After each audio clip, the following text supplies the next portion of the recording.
Welcome to the HU Move Makers podcast, where we highlight folks that are blazing the trail and making moves in Howard culture.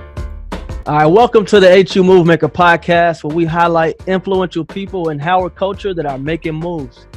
Today, we got a fellow Midwesterner on the show, all the way from Kalamazoo, Michigan, Phi Sig, aka, Alpha Kappa Alpha Sorority Incorporated Alpha Chapter. Two-time Howard University graduate, man, bachelor's and MBA, doing big things. This magnificent woman, has had her images on Time magazine. Wow, that's not something you see every day. She is the personal photographer for Congresswoman Lauren Underwood.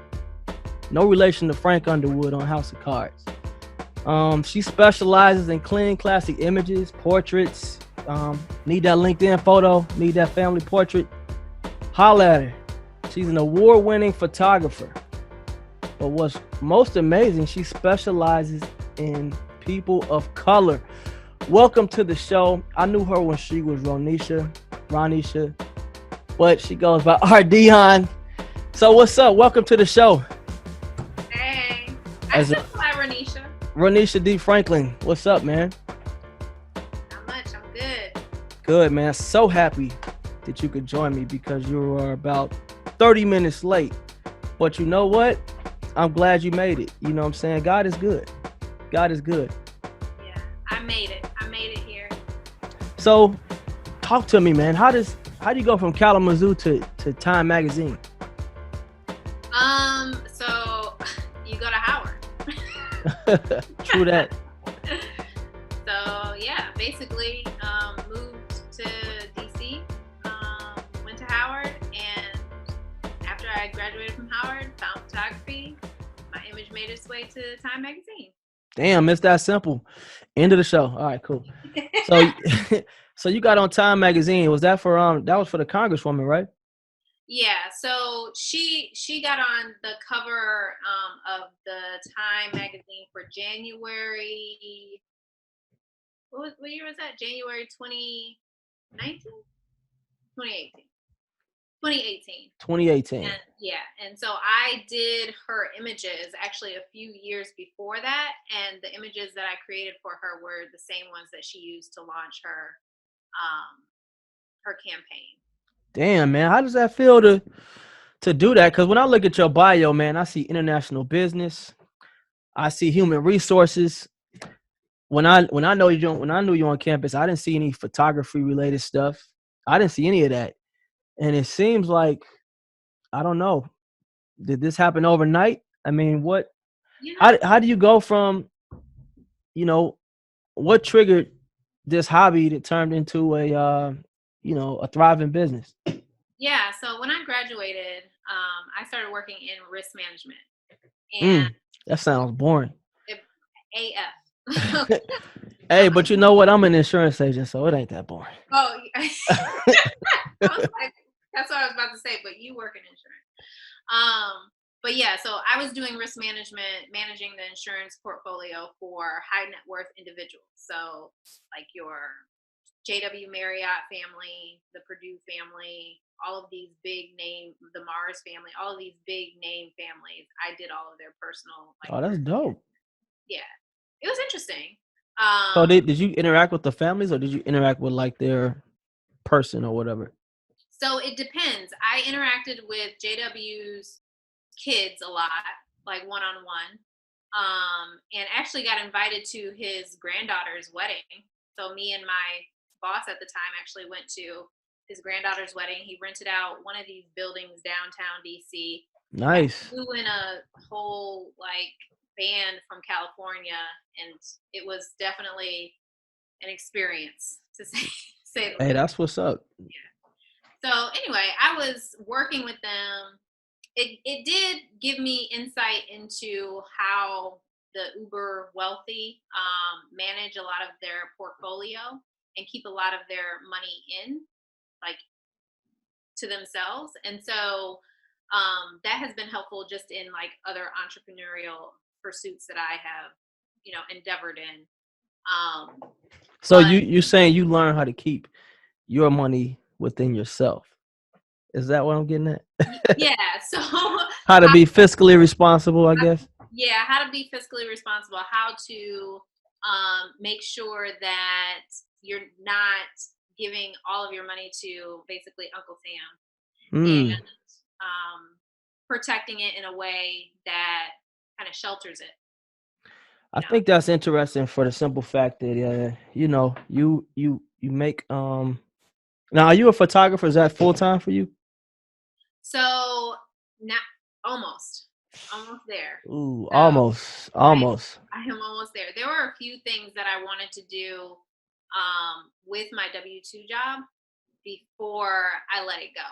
And so, that's how I look at my W-2 is basically as the W-2 so that I can use it to do other things. So I was into real estate for the past couple of years, and it always looks better when you have a W-2 when you're trying to go in on Oh yeah, tell me about it, because they don't.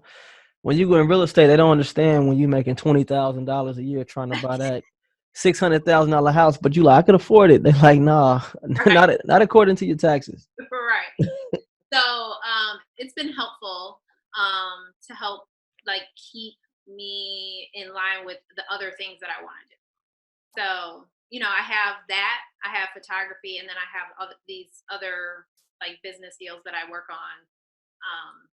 that I don't really talk about a lot. But Is that private or can we divulge that? Because the people want to know. I mean, real estate was the big thing. So Okay. I had a couple of buildings. I flipped and had some rentals, and have recently transitioned Hmm. out of those. And now I'm looking to do other things with the what I've been able to profit off of it. That's dope, man. I think it's good to hear people that are considered like creatives um match that with business, because sometimes people are too business and they can't be creative, so it stunts their growth, and then sometimes people are too creative and can't do business, so they get taken advantage of you Yeah. know so in your instance, what I'm hearing is a solid foundation in business. It sounds like you got your ducks in a row. Welcome to the Go Fish Village podcast.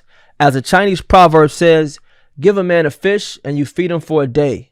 Teach a man to fish and you feed him for a lifetime. At Go Fish, our goal is to teach individuals just like you how to build wealth through real estate. So let's fast forward, man. So you work in risk management. Yeah. So I worked in risk management, and I was bored. Every day I came home, I purchased a condo during that time, and my condo was like that tan color, like that very generic tan. All the rooms were like brown, and I was bored. I was getting up, going to work, coming home, cooking dinner, going to bed, doing it all over again, watching TV, going going to work, doing it all over again every day. And one day I just was looking at my walls, and I literally like broke down and was like, this cannot be life, like I had that moment, like there's got to be more to life than just this kind of wheel that I'm on. And so I decided to look for a creative outlet, because I always knew that I was a creative at heart. Growing up, I've always loved it. I actually took classes in fine arts, but didn't have a major or minor there. But I took it because I needed to have that release. And so I stumbled upon photography, and then I became known as the girl with the camera because I literally brought it everywhere. So I was carrying it around. I would shoot like coming out shows and all of these things. Was it And what do you mean by coming out shows? like, the Greeks, Oh, like probate shows. yeah, probates and stuff. Okay. Um, so I was always there with the camera. So how long were you working in risk management before you said, you know what, I'm about to pick up this camera and just learn it? So I think it was 3 years. So I started risk management in '04, and then I picked up my camera in '07.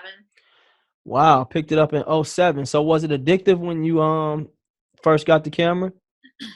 Yeah, like I said, I carried it around everywhere. So then from 2007 to 2010, I was basically a novice and like teaching myself. and just taking pictures, right? I didn't know my camera. I was shooting on auto. I didn't, know all of the functions, and I wasn't able to create things. I was just taking pictures. And then I took a class in 2010 with Daryl Todd. A lot of people may be familiar with him. A lot of photographers in the area have worked with him or at least know about him.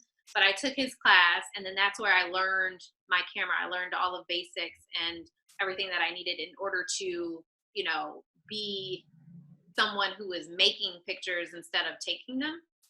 And So before you go to Daryl's class, are you like are you doing anything other than, is it just a hobby, or are you like yeah, making money a little bit on the side from taking photos? no, Wow. it was just Okay. a hobby. I was just taking a ton of pictures. But were people hitting you up at all? Like, hey, can you take pictures of me and my Uh, boo, type of thing? yeah, I mean, I would get people to ask me, "Hey, can you take pictures? Can you bring your camera? When you come to this thing." Yeah, I Yeah. said that a lot. Bring your camera. Right. True. Yeah, bring your camera. And then they hit you up when them edits gonna be done. Right. Exactly. That's a whole nother. Don't do that to photographers. At what point do you get your MBA though? We just glossed over that. Yeah. So when did I start the MBA program? 2008. So I mean, so you 2008 you start the MBA program. You're doing the photography at the same time. I mean, do you have a passion for business that you would get a master's in business, or are Well, you like trying to secure the bag just in case? yeah, Like, it was one of those things where it was like, oh, this is the next step. mm-hmm. Like you have that mindset, like, oh, this is what you're supposed to do, from here in order to, climb the ladder, make the larger check or whatever. That's what at least the template was at that time. Like I know a lot has changed between then and now as far as how you can Yeah, earn things, but what is available to us now was not available at that time, or at least it wasn't as widely known. It was still, these are the things that you need to do in order to be successful. You need to climb this corporate ladder. In order to do that, you have to have these certifications, this degree, this and this. And so I was following the template as opposed to listening to my intuition, listening to the things that I was passionate about. mm, I mm. was listening to what was supposed to happen. Well, I mean, it's still you still made it was still a move that was in the right direction. I mean, so was that decision to go back to school and get that MBA, was that like you paid out of pocket for that, or was that like did your job help with that? Because that's a hell of a thing to do if you aren't all in. Yeah, so my job paid for it, Okay, you know. makes Paid sense. for it. So, Makes sense. Okay, so you get the MBA. So back to Daryl Todd's class. I mean, so when you're in that class, is it like a light bulb that even yeah. So gets here's the even light bigger bulb. in your head? Oh, go Here's the ahead. light bulb. He's at the end of the class, he invited me to second shoot with him on Oh, one of his shoots in Paris. so you went to Paris? Yeah, Why you though? Were you that nice with it? because that was nice. What you mean? Uh, I'm just asking. I'm asking, man. I'm asking. Yes. Cause I mean, look, you go to class, teachers just don't be like, "Yo, let's go to Paris." I mean, that's to me that tells me that you had a high skill level, and to a certain extent, maybe even a natural at taking photos. Cause now, when you buy a camera or even like an iPhone, I mean, it's hard to become skilled because it's so many different settings that are already, you know what I'm saying? You don't Yeah. really have to be good at it. You know what I'm saying? It's so many filters, there's so many, portrait mode and all of that. So you go to Paris. Is that considered like a big break? Is that a big aha moment? That was the aha moment for me because I was like, oh, this is what photography can do. Like, oh, I didn't know. Like, it can fly you across the world, and do all of these things. And I really had a great time. And the artist that we were photographing, was amazing. So we were working Mm. with great people, and it was just a good hands-on experience, because a lot of times, there's different opportunities that are available to us, but we're not open to them Mm-hmm. because we don't see them as the opportunity that they are. And so I wasn't looking at photography as being that big of an opportunity. I was looking at it more so like, oh, I like to take pictures, Were you and looking at it like a side hustle type of thing? Like, oh, I could make little money on the side doing this. that didn't come until later, honestly. Um, like 2014 was when I was really like, okay, I'm going to make this a legit business. Mm-hmm. And I honed in on what I wanted to photograph, because at that point in time, I was taking pictures of everything. So events, newborns, you know, I would second shoot weddings, um, you know, family reunion, everything, anything, products, anything that you could think of, I was taking a picture of it. And so, Anything? Are there? I mean, in anything like models? did I shoot any models? I don't think I photographed. Yeah, I did. I photographed models, but Okay. not like what I think that you're. I'm just asking, because I'm asking because it's people who gonna watch this, and obviously you're award winning, you're very successful. So I'm just trying to paint the full picture of how you got your start, and Yeah. then how mistakes that you might have made along the way. Because one thing that I hear when you say, "Man, I was taking pictures of this."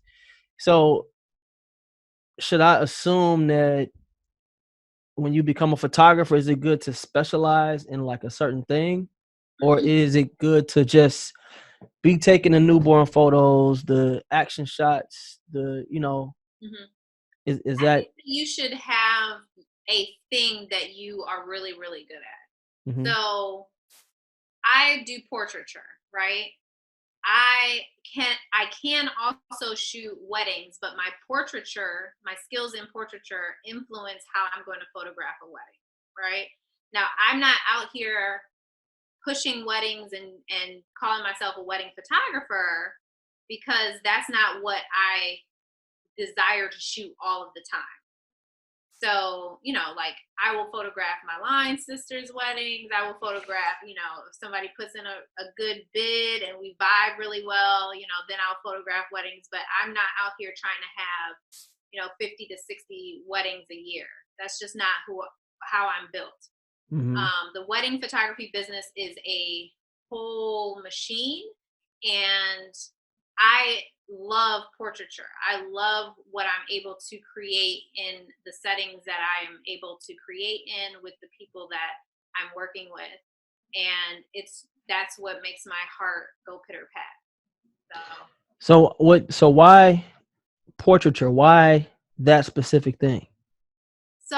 there's nothing like having someone in front of your camera, and that they don't necessarily see themselves as the as as I would see them, as I'm looking at them right there, right?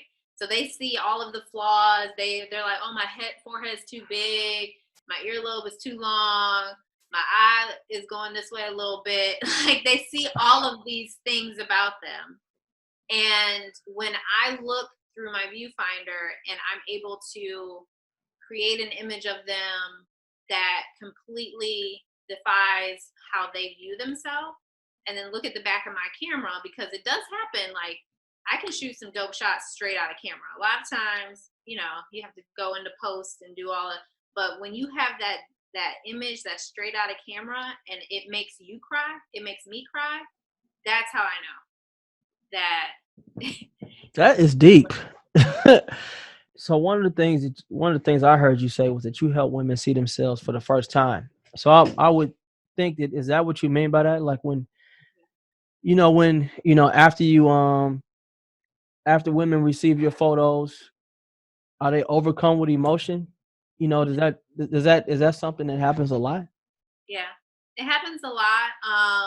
It'll be either they'll call me, or they will text me. They'll, have DM me or whatever. We'll have this conversation, or they'll let me know.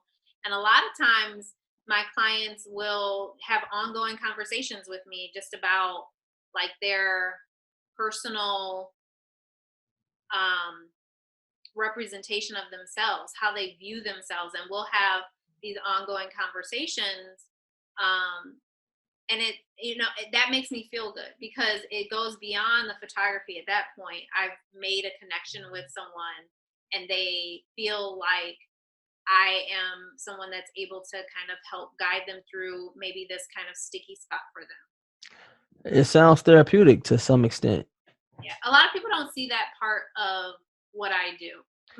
I mean, are these people, but are your Right. subjects or clients or whatever you know refer to them as? Are you, before you see someone, are they like filling out questionnaires? Because that seems to get to that point. It seems like you got to kind of know a little bit about the person for them to have that type of connection.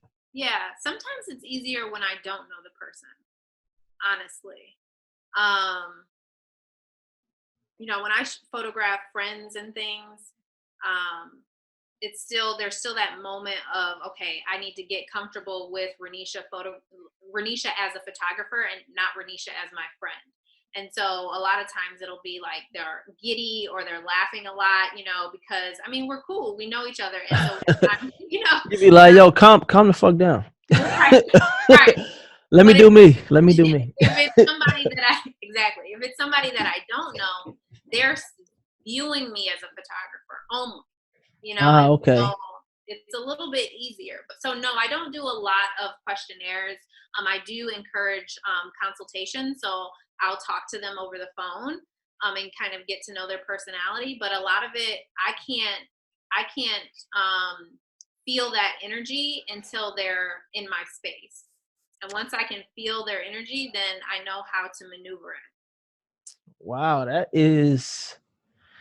that's deep. I didn't know that it went that deep, man. Maybe I need to go. Maybe the photographers I know are janky. you know, maybe I need to go talk to them, man, and maybe they need to go to the RDon School of Photography. So why women though? What's up with the brothers? I mean, we need that photogenic love too, and we need to get in touch with that side of ourselves. You Yeah, know, so, I mean, I completely agree. Why women? Why Black women first? Is because that is who I am. That is who my mother is. That is who my grandmother is. That is who her mother before her is. And so I always have that, of course, that connection, right? So Black women are always going to be like my primary audience, the people that I want to photograph.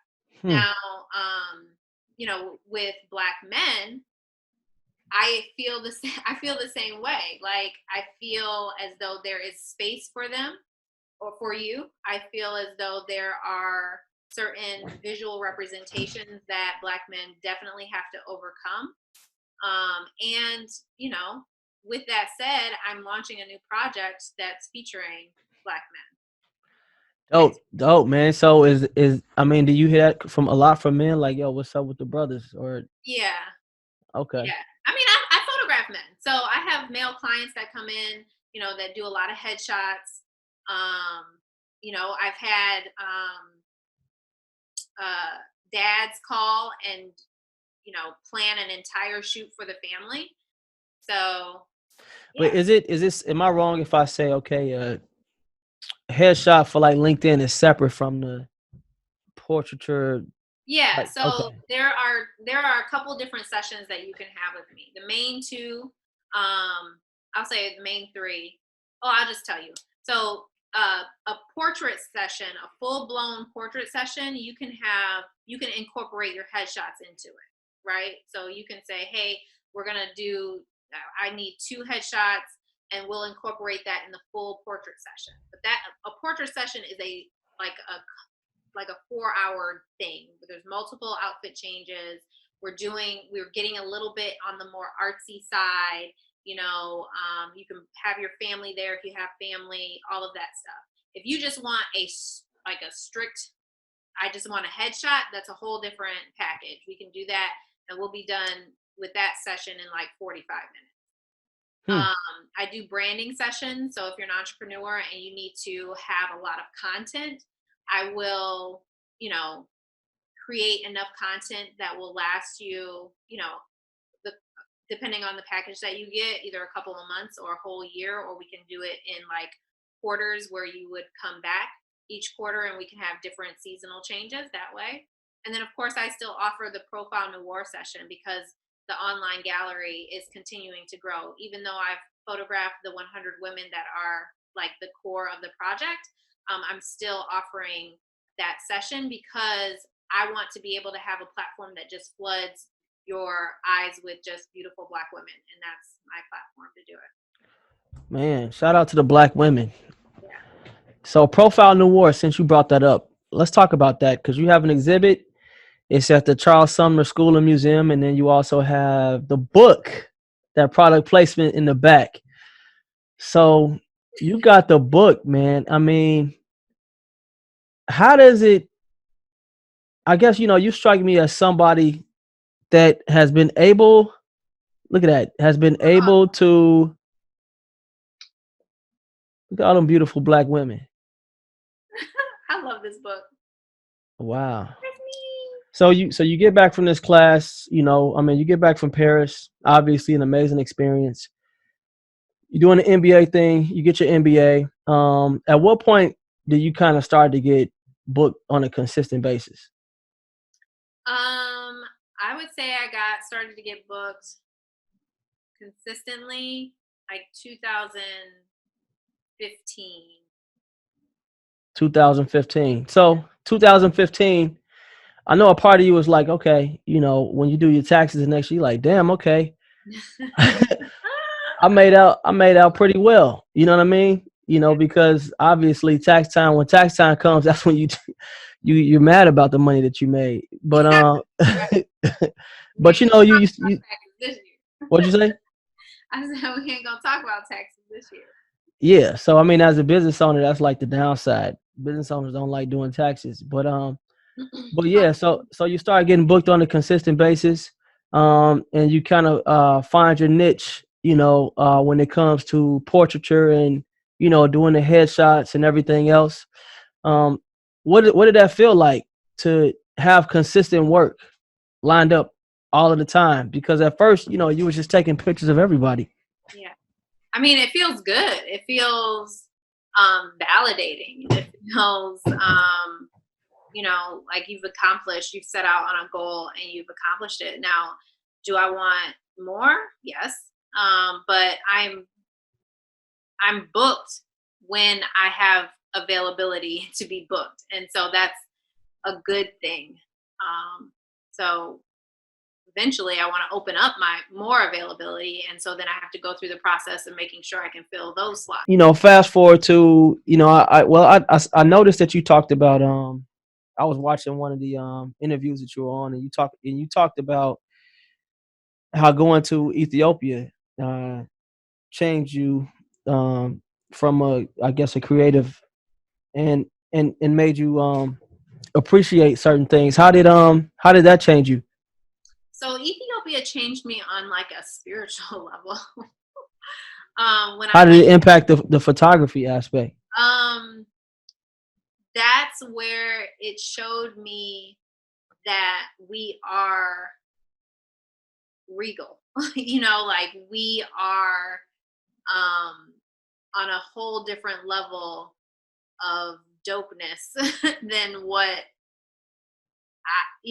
I knew we were an amazing people, but being over there and just being inundated and surrounded by the history, by the culture, by the people, by the presence or the essence of being on the continent was just mind blowing. So when you took that trip, that wasn't a photography trip. That was just a leisure situation. That was for fun. Okay. No, that's dope though. I mean, did you take photos when you were out there? I did. Yeah. That's cool. So I mean, your book. I mean, tell me in a nutshell, like what's the book about? It's just profiling Black women? Is it words at all in the book, or is it just photos? Yeah, so the book is basically the exhibit. So the exhibit is called Profile Noir. It's 100 women of color. Each woman has 3 images. And so the book is a compilation of all of the images for each woman. And so when they sat for the exhibit, they had to give 3 words, or they had to answer 3 questions. And one of the questions was, what's one word that you use to describe how you see yourself? What's one word that you use to describe how other people see you? And then what's your power word? And so Wow. when they gave those words, we had to attach it to an actual, well, I attached it to an actual image that best represented the essence of that word. And then afterwards, they gave kind of like a synopsis of their experience when they sat for me. So Wow. So I mean, so you came up with this book idea, Profile Noir. Was that from Jump Street, or were you like taking these portraits and you were like, man, I could start it, like this could be a book? so when I started the project, like it was based off of encouragement from photographer friends of mine, Creative Soul Photography.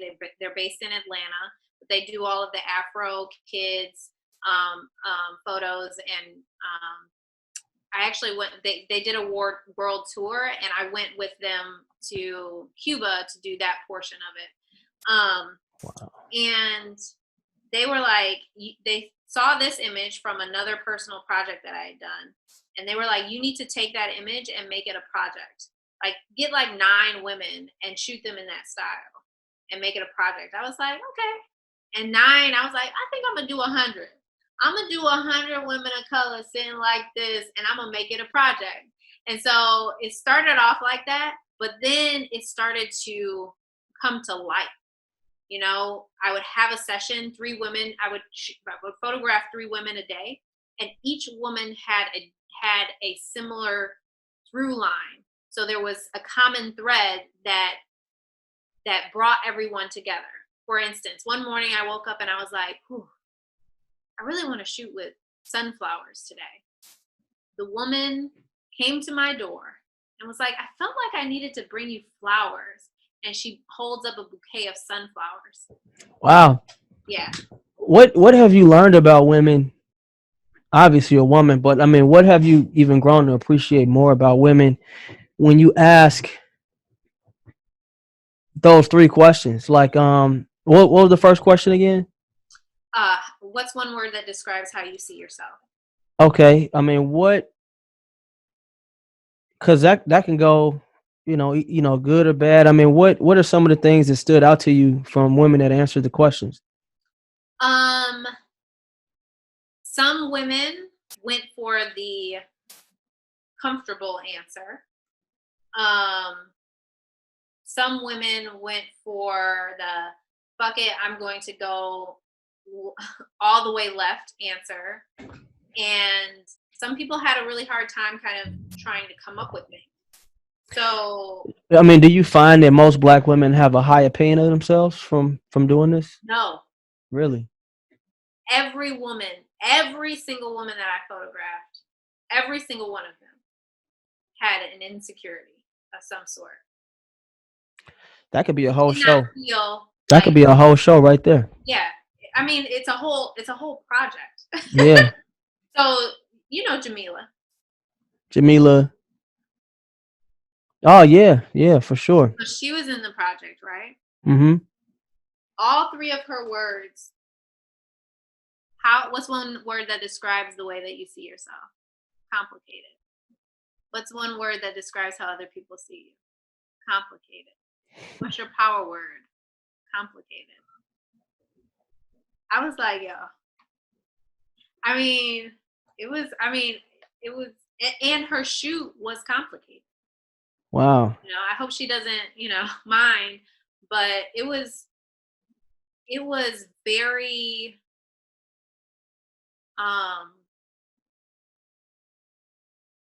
I could feel that she was not comfortable in her skin. I could feel that. But she photographed so beautifully. She photographed so beautifully, and it was such a great session. But I could tell that there was a little bit of apprehension. So how do people see you? We want to know my words at that time? Yes. Are they different now? No, I think I'm still operating with the same words. But that was one of the things that we talked about in my artist talks during the exhibit, was how the words can change over time. Like, it's just a snapshot, but it doesn't have to be that same thing tomorrow or a year from now. It definitely changed because we're ever changing. I don't want to be the same person. It is my goal not to be the same person that I was last year. Okay. The essence of who I am is going to change, right? But my the box that I live in now is not going to be that box that I'm in, a year from now. It's going to be bigger, right? So I'm going to have a lot more space. So how do people see me? I said my word was light. Light. What does that mean? So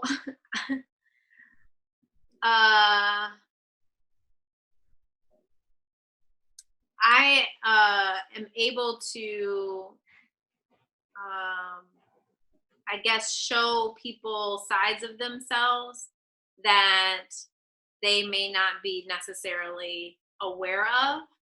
And it's a gift and a curse because people will respond to the light in two different ways. They're either, hey, yo, I love the light. Thank you for exposing this thing, all of that. Or I hate the light. I don't want to deal with this aspect of myself at this moment in time. I'm not ready for it. Go away.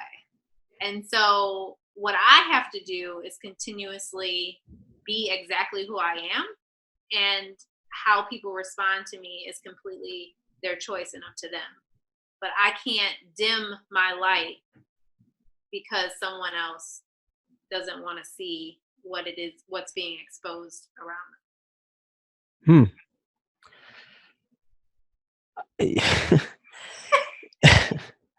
Man, here you go. So, second question. What was the second question on there?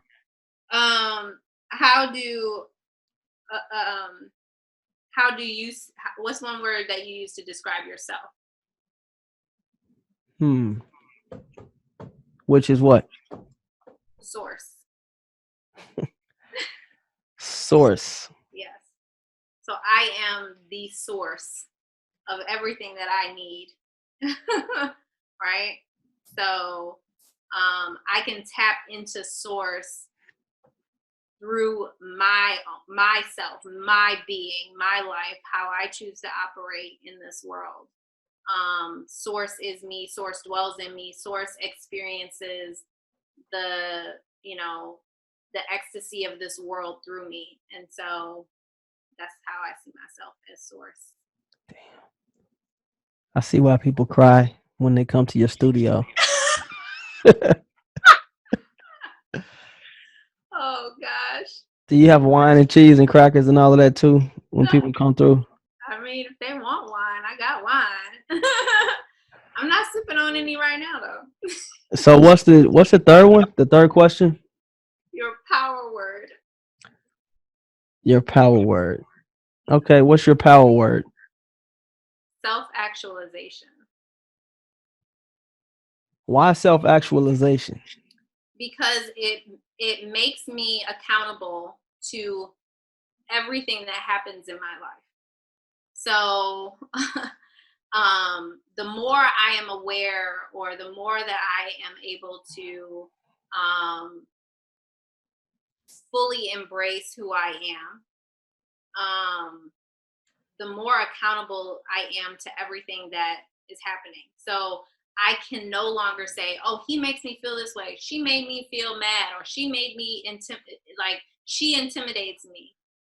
Those things. I cannot put the onus on somebody else for how I am receiving whatever is happening at that time. I own it.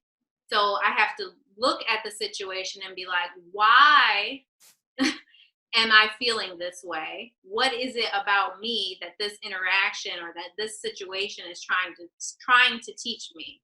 And so the more and more I'm able to take every situation and ask myself what it is that I'm accountable to in that situation, it gives me the power to then change whatever that is, learn from it, grow, develop, learn the lesson, and become stronger as a result of it. Because too often, we place the power in somebody else's hand. It's like, oh, well, they did this and it made me mad. Well, why did it make you mad? What about that situation showed you something about yourself that you actually don't like? And that's what actually made you mad, not that person that made you mad. And so it's kind of asking yourself those hard questions and forcing you to hold a mirror up to yourself and say, Or a light. or a light, and say, these are the things. And so then that brings you closer to source, which is yourself, because you're able to now control how you see yourself, how you view, and how you react. This is very intimate, and it seems to me like you almost have to become these women and make them vulnerable so that you can get the best out of it. Was it hard not to like did you ever like take stuff home with you? You know how they say like actors are like they play a part and then they end up taking that character home. You know what I mean? Do you ever find yourself in that situation, or are you able to separate? I'll say that it is very draining to have a session like that. It is draining. I do want to take a nap and eat and then take a nap. Because you probably like I take PayPal or Quick Pay. Is that how you do it at the end? No, I mean after the session, they're not paying after the session. You pay when we have your reveal. I'm just teasing. So anyway, award winning. What does that mean? It means I was chosen among my peers as the best of boudoir. I won a boudoir award. Damn, you went from NBA to boudoir. Yeah, I call them self-love sessions, but yes, boudoir. I mean, tell me about that because I've never heard that award. I don't know how prestigious it is. I'm sure you felt amazing when you got that award. I did. So it was the best. It's the best of Blink, and it was the boudoir category. So Blink Conference is a photography conference that some amazing photographers put together. They no longer do the conference anymore, but they had a run for I think maybe like 5 years they were doing. And you went in there and you whooped ass. Yeah. So what was your category? What did you win for? Yeah. I mean, was it like best portrait of a like? What? It was a woman. No, the category was boudoir. So they had like wedding, kids. I never heard of that word, boudoir. That's where you do the the sexy lingerie. I didn't know that. Yeah. I didn't know that. So you got to get your wife a session. A session, so she could come back to me crying and hating me after she talks to you. No, she's gonna love herself. What do you mean? No, I'm just talking shit. She gonna come back like, you're holding me back, Josh. You're holding me back. I had my session with Dion. She told me that she showed me the light, and you're not it. Okay.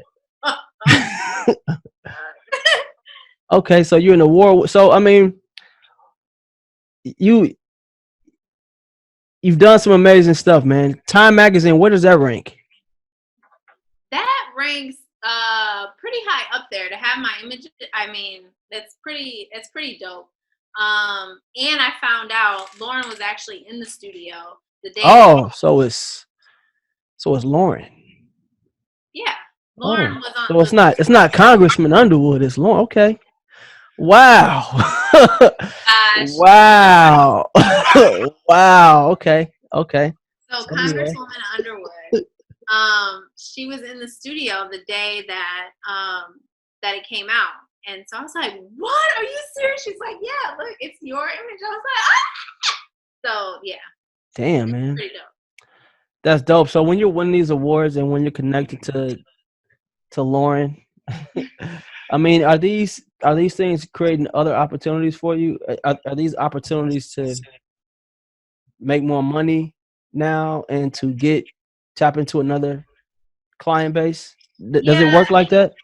you know, I conscious like I try not to do that. I try not to seek out people in order to have that thing. Like I tried it before. Like I was like, oh, let me photograph. But I photographed Lisa Price, the owner of Carol's daughter. Lisa, you mean Lisa, right? No, she's still Lisa Okay. Price.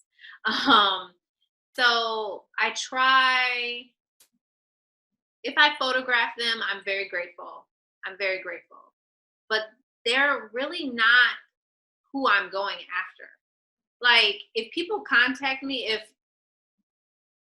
throw out a name. I don't know. Throw out a Tori Mason, Beyonce. if Tori Mason reached out to me, I would love to photograph Tori. Yeah. If Beyonce reached out to me, like hell yeah, first I'm gonna die, roll over, come back to life, die again.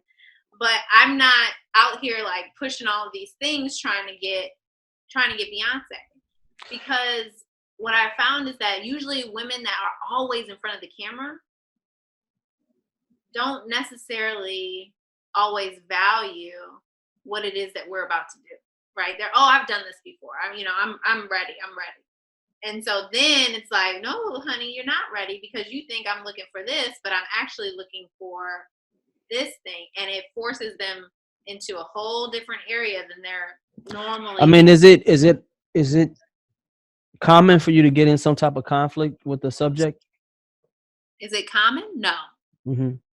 not conflict. Okay. Conflict isn't common. Um, What about and I've been through this as a promoter. Oh man, such and such want to come to the party. Can you hook them up and their friends? You know what I'm saying? Insert famous person who makes a lot of money. You know what I'm saying? Hey, Beyonce such and such wants you to do. It's an opportunity for you to come and do these photos. Um, is that something you do for free? I know in photography you could probably still own the images, and I don't know, but is that for a young photographer? Well, maybe not even young, somebody that's in business but young in business. How do you respond to situations like that? I mean, That's it's what. it's tough. I I mean, I hear what you're saying as far as if it was somebody like Beyonce, oh, but hopefully because it's Beyonce, she would understand that no, you need to be compensated for it. Hmm. Now, if it's somebody else that's kind of like a big name, but not really, and they're just kind of like operating on the low, like I think that that's disrespectful. I would say, yeah, I would love to photograph whoever. This is my price. This is my price list. Man. This is how much it's going to be. Because then you get into that imbalance.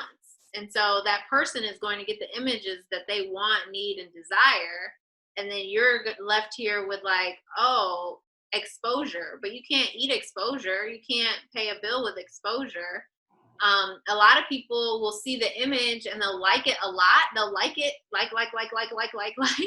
But they still have to come and pay whatever it is that they would want to pay. What if they decide not to come and pay?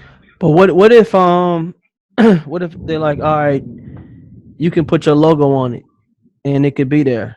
You know what I'm saying? You know how like Getty, I feel like Getty at one point the Getty thing was like, damn, I'm trying to find a photo without the Getty image on there that I could kind of snag and use for something. Now it's like kind of cool to kind of have the Getty thing on a photo for like celebrities because it's basically like that celebrity saying like I'm important. I was photoed by Getty. You Right. know what I mean? I mean, are there other ways to get some type of compensation? Because I know what you're saying. Exposure don't pay. I want immediate compensation. You know, you got this. You know, are there other ways to get things without necessarily getting that return right away? Yeah, there's other ways. People can pay for licensing of the images, but that's still like a pay thing. I think that you have to know what it is that you're willing to do and for what you're willing to do it for. And if it's a situation where the exposure is just off the charts, then okay, you know, Yeah, maybe. the photo lab at Carnegie. How does it feel when you walk into a place and that's your shit? You know what I'm saying? And people are just like thinking and looking and having thoughts. And you know, you just in the back just taking it in. How does that feel to just, you know, let me pull up to Carnegie real quick, probably a building that black people couldn't even be in at one point in time. You know what I mean? How does that feel to swag on mofos like that? You feel me? Like to be like the girl with the camera taking pictures of at probate shows to now, you know, your shit's in Carnegie, your shit's in museums, you know, and you're on that trajectory where who knows, you know, where they'll be next. You know, how does that feel? I mean, it feels amazing. I love talking about what I talk about. So Carnegie was just me being in my element.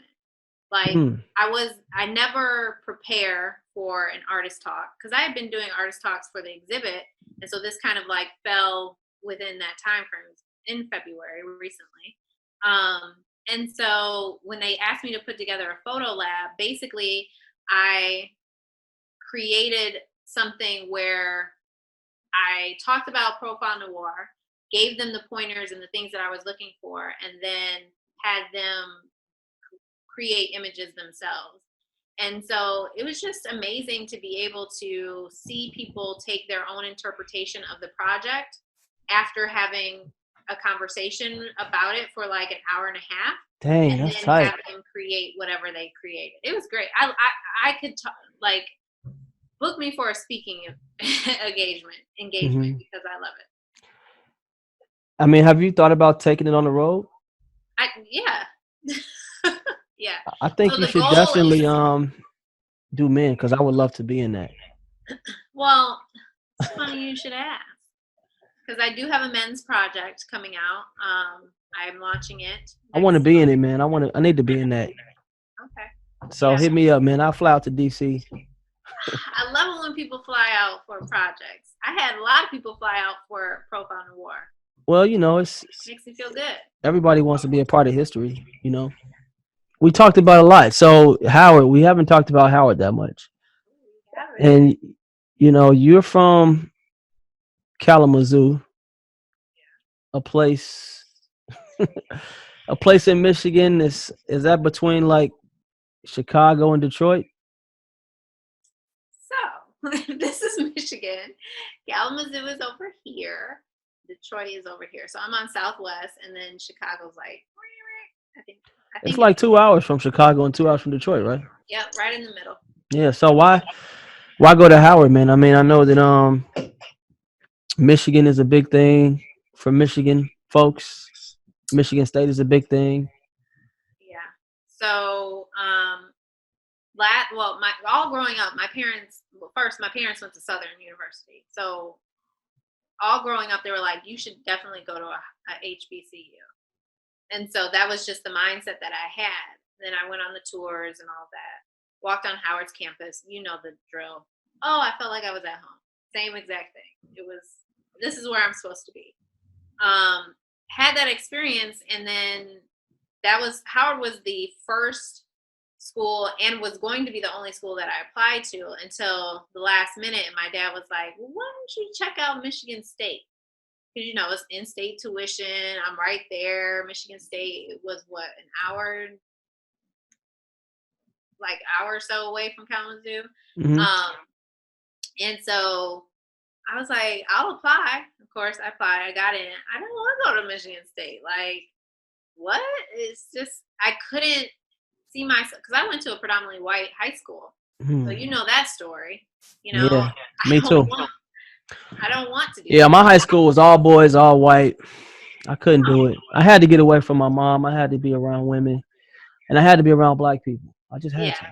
I had to be around black people. I Yeah. had to be around black people.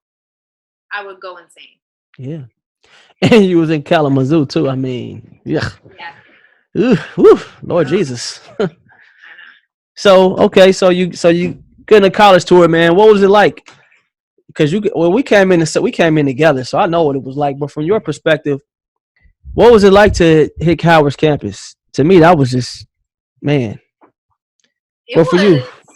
I mean, it was eye-opening to me. Like, yo, it's so many different black people. You know, I had no idea that all of these differences existed, you know, and I learned a lot, like fashion-wise, you know, just socially, culturally. It was just like, it was the best thing in life. I don't know how to explain it. The best thing in life. Yo, that's crazy.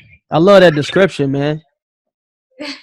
I love it. From a predominantly white school in Portage, Kalamazoo area, to go to Washington, D.C., to a HBCU.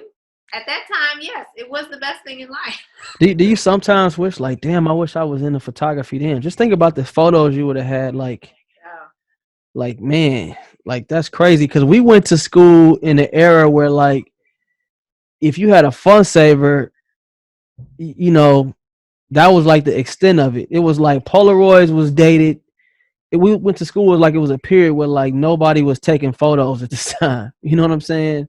You might have a fun saver, but damn, you know, now people snapping photos like crazy. So when you got to Howard, like, did you have a plan as to how you were gonna make your mark on campus? No. So you make my mark. No. You'd be surprised, yo. You'd be surprised. People come, they got plans on how they gonna do things. Yeah, so I was not that person. Me neither. I was just happy to be there and not be, you know, have my mom on my ass. You know what I'm saying? That was all I needed. Yeah. So I was like experiencing life. What was it like being in the school of business? Remember we had to wear those suits all the time? So I transferred into the school of B my sophomore year, second semester of my sophomore year. So I didn't have like the whole freshman. What was your major? It was a biology. Damn, you know what? Me too. Yeah. I came in as a bio major and I transferred in second semester sophomore year. You did? Yeah. Yep. Yeah, man. That's why, because I was choosing bio because I was like, I wanted to be a dentist. I was like, they make good money. I could be a dentist. And then I was looking at the scheme and I was just like, that's not me. So I looked at the, school of business. When you get on campus, they automatically have a presence. So you're like, those people look like they going somewhere. You know what I'm saying? So I went and looked at the scheme. I was like, what's the easiest major here? Marketing. So I was like, either management or marketing. So I was like, marketing suits my personality. So I was just taking classes in the school of B. Nobody was like checking to make sure, nobody was checking anything. So, I guess you had to have like a 3.0 to transfer. So I transferred, second semester, sophomore year into the school of business. And that was what I did. That's dope. Yeah. That's similar to what I did. Yeah. And Yeah. when did you join 5 SIG first or become an AK first or RA first? I was an RA my sophomore and junior year. What So made you want to be an RA? That's like a a stipend and free housing. true. I guess that is the motivation. Yeah. Stipend. What were you RA at? The quad, The quad. Okay. Crandall. They had just renovated it the first year I was an RA. What was that like being an RA? It You was know, fun. I being mean, in the charge of first, those young women. It's yeah, funny the because first, when you're a freshman, you look at RAs as being so much older than you. You know what I mean? yeah, You look at RAs like they like 26, right, but they're really just 1 year older. right. They're like 1920. Yeah. Um, my RA the freshman year was amazing. Aziza. Hey, Aziza. But she was amazing. And so when I became an RA, I was Crandall first floor, which meant that I only had about 4 rooms on my entire hall. So the first year I did it, I barely had any residents. And then one of the residents was, Nicole. She was my year, but she stayed there because she was a team lead. She had a single room right next to my room. So then the second year I was an RA, that's when I got a full ass hall to take care of. And that was Crandall fourth floor. What's it like leading black women at such a young age? Um, I thought it was pretty fun. Like it was, I felt validated. I felt like needed. Like these are women or young women that have no clue about anything, and I have a little bit of knowledge about something, and so I'm able to share that with them. But yet I wasn't like that RA that was like, oh well, you have to follow all the. I was not that RA. I was like, nah. Do you? Why But did you let me see? Why did you know I'm right here? How you just gonna have the person so I can see them? Now I gotta say something. You Right. gotta be better with your shit, right? So Do you think about the significance of that, knowing like you went to Howard, you was an RA here, and this, because when we graduate, when you're at Howard, you're not really, at least I wasn't aware of like the history. You know what I mean? You learned it, but you weren't like it wasn't moving to me. You know what I'm saying? Until I graduated, and then you start to learn like, okay, this is why this is called the quad. This is why this is called Douglas and all of that. Do you ever look back like, damn, or like when you watch A Different World, like, yo, that was me, like all the way. I was a student ambassador, and so I had to know all that stuff, given like the tours and everything. Oh yeah. Yeah.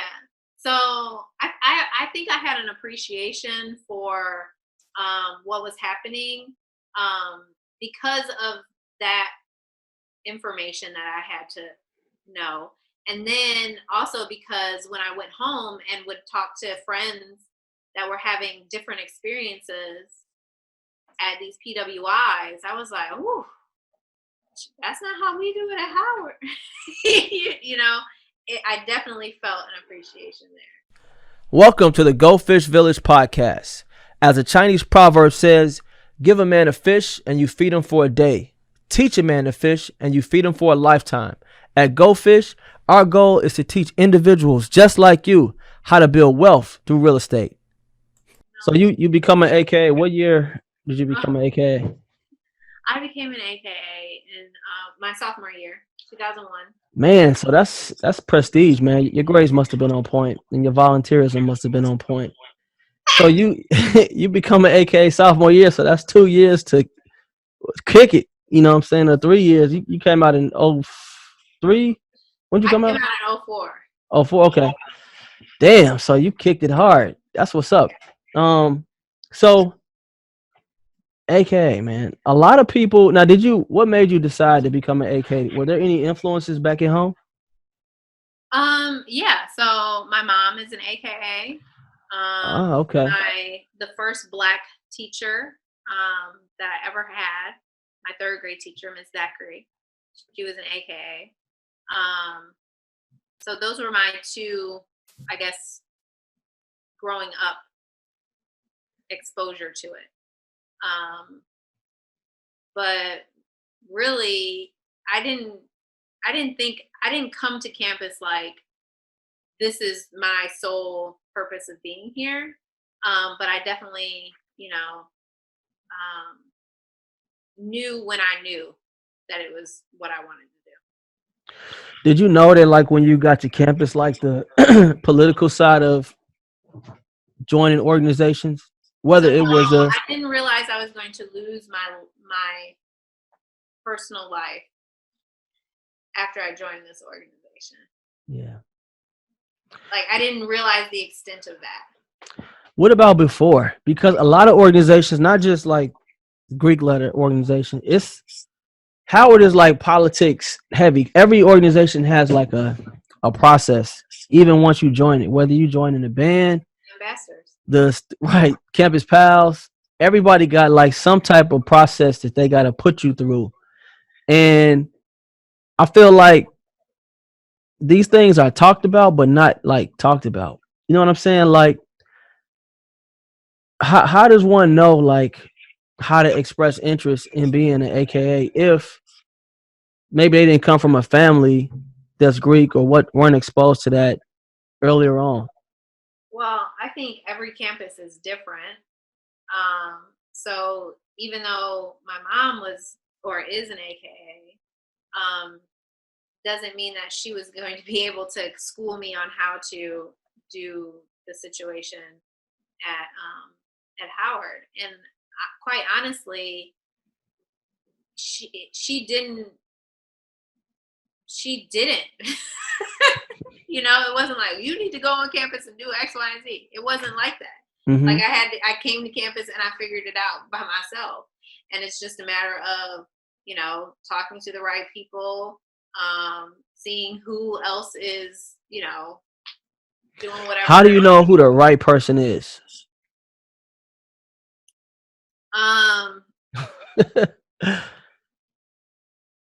So I might have to keep this politically correct. So the right person is the graduate advisor. So if you are interested and you want to really? Get some information about an organization, then you should contact the graduate advisor. I had another AK on the show, and she was saying that she went to like a rush or something like that when she wanted to, she was like trying to learn more about the organization, and she didn't come from a family that was into Greek stuff. She was like, oh, those ladies look cool, you know what I'm saying? They look popular, so I'm gonna go. So she went, and she had on like blue jeans and like some type of crop top or whatever. So she was like, when she got in there, an older person went to her and like AK put her to the side, like, hey, you shouldn't be, this is not how you dress, blah, blah, blah. But she said at that moment, the way that the girl put her to the side, that's what really made her want to be an AKA, because she could have like put her on blast. She didn't know better. She wasn't like thinking like, I got to come correct. So, that's why I always bring that question up, because a lot of people really don't know, man. Howard is so diverse. You have you're literally in class with people whose grandparents were AKs, or great grandparents went to college, or parents are wealthy, and then the other classmate is like first generation. It's like this whole mix, and a lot of things you hear about, like, oh man, if you do that, they're gonna do this to you, but you're just you like 18 years old trying to figure out what makes sense. That's why I asked that question. But yeah, I guess they'll go see the grad advisor. That's what Rhonisha says. I'm gonna have to stick to that answer. So. Man, that was weak. That was a weak answer. My bad. So anyway, man. So Phi Sig. So they say you were the reason. Phi Sig. We can talk about Phi Sig all day, every day. Well, they said you were the reason Phi Sig got kicked off campus.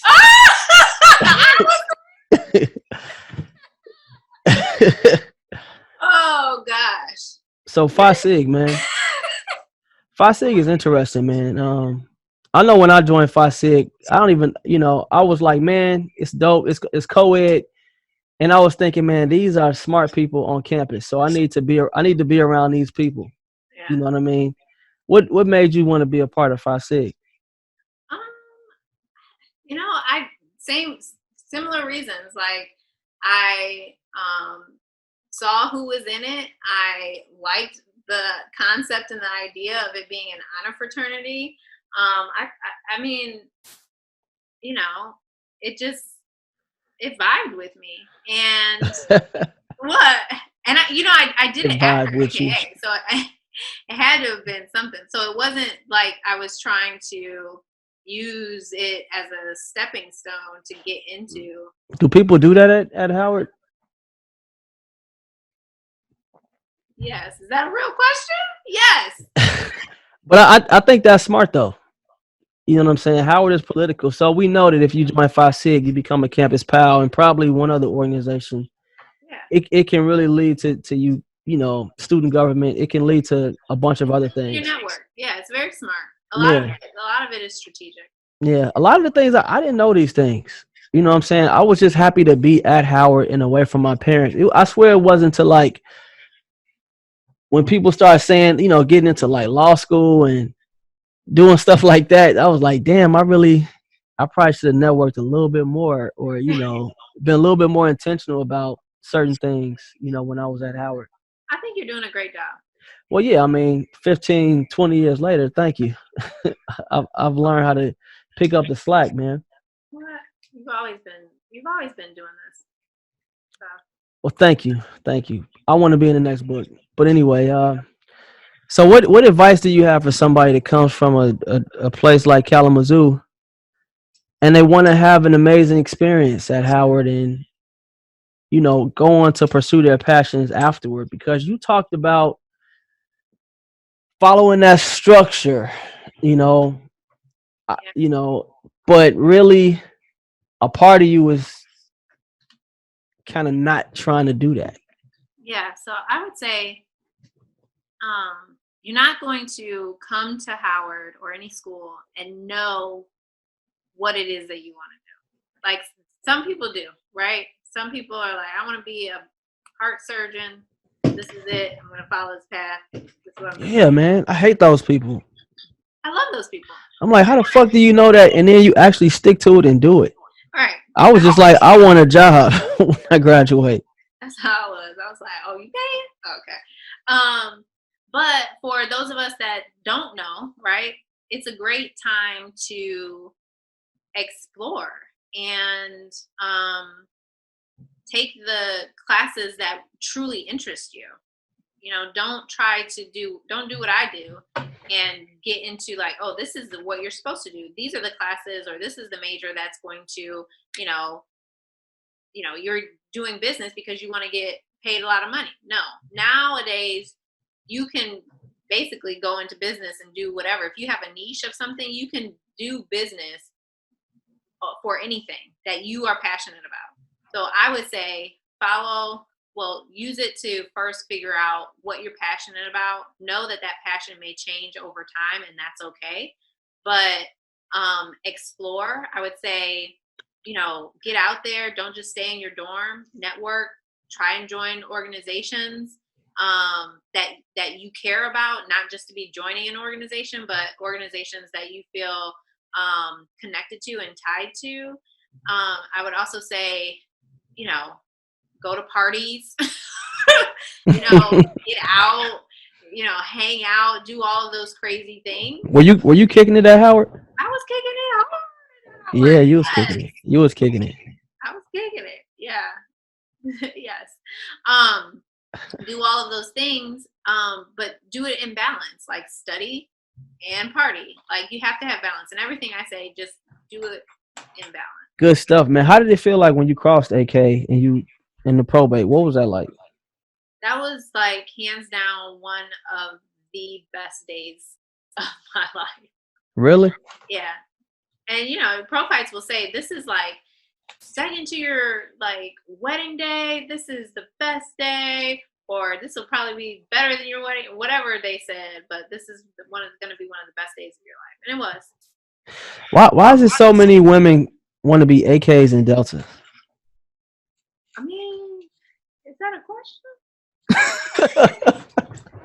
Yes, it's a question, man. It's a question. It's a question. I mean, I can only speak for AKA, but we're pretty amazing. And my Delta friends are freaking awesome as well. So, I mean, I understand. I just always wondered that.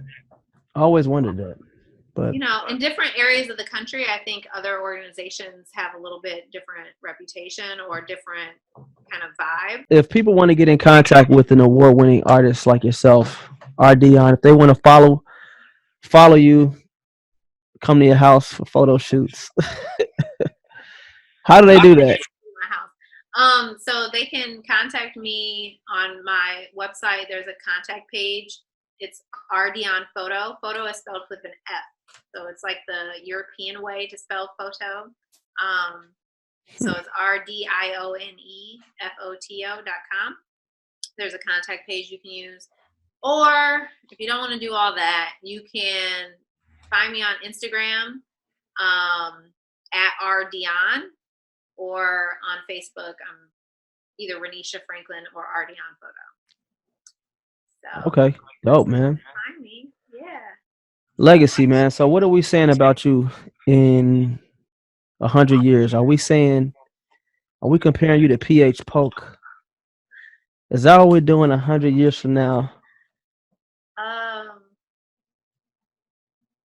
I hope I have a category to myself, where it's not in comparison.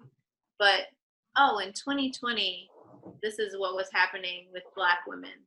Or in 2030, this is what was happening, with Rhonisha Franklin. I actually there is a Howard student that wrote a paper on me. Wow. One of their, I think, Black history or Black. So you're kind of a big deal. You're like a walking piece of history. I received that. Damn. I'm not even going. I receive it. That I want to have an impact in this lifetime with the people around me, and so thank you. How do you maintain balance? So balance has to be at the forefront for me, or else I start to feel very drained. So I usually have a morning ritual that I go through every morning. I treat my body well. I practice Bikram yoga.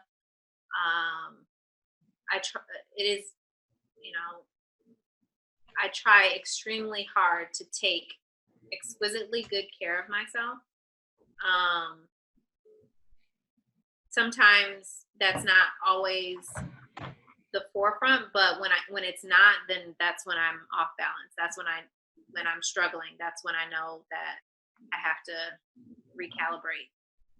So that's why it's so important. Is dating hard, or is it easy for a woman that's a boss? I would say that it's not the inquiries. Like, I get inquiries for shoots often. I don't get inquiries. I get some fans type of stuff, but nothing that is not nothing, but very seldom is there something that is significant enough for me to kind of like be like, damn, that's tough, man. What'd you say? It doesn't happen often. Is that you? Is that you? Because you're so like, I don't know. Are you picky? Or is that because you're busy? No, I think that busyness is an excuse. It's not because I'm busy, because because I'm doing things doesn't stop someone else from trying to reach out. You know what I'm saying? Yeah, you know who you are. Name names. When did When did you first realize that you were the shit? I was a shit. Yeah. I would say October 19th, 2019. October 19th. Opening night of Profile Noir. Was that like homecoming weekend too? That was the weekend after it. Okay. So the year before, I said my opening I remember night. that. I remember because I was promoting that on Instagram. Yeah. Wow. I was like, on October 19th, this is my opening night in 2019. So I said that in 2018. Everybody was like, that's her homecoming, it's her homecoming. I said, no, it's not. This is my opening night. And everything that I said was going to happen, happened. And then when opening night happened and it was close to 300 people that were in this building to see the work that I created and to celebrate me and these women, that's when I knew I was the shit. When I had people come into tears, explaining to me like how it affected them. When I had people flying in from other states, having other people fly in from other states just to see this event. That's when, yeah, I knew I was the shit. That's what's up, man.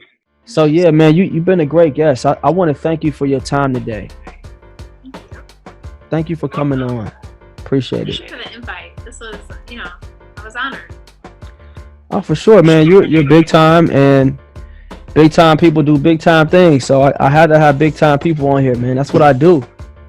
I don't fuck with people unless they big time. It doesn't go with my brand. I like that. Thank you for joining the HU Movemaker podcast, where we highlight folks that have contributed to the Howard legacy at the highest levels. To hear more interviews or purchase merchandise, please visit www.humovemakers.com.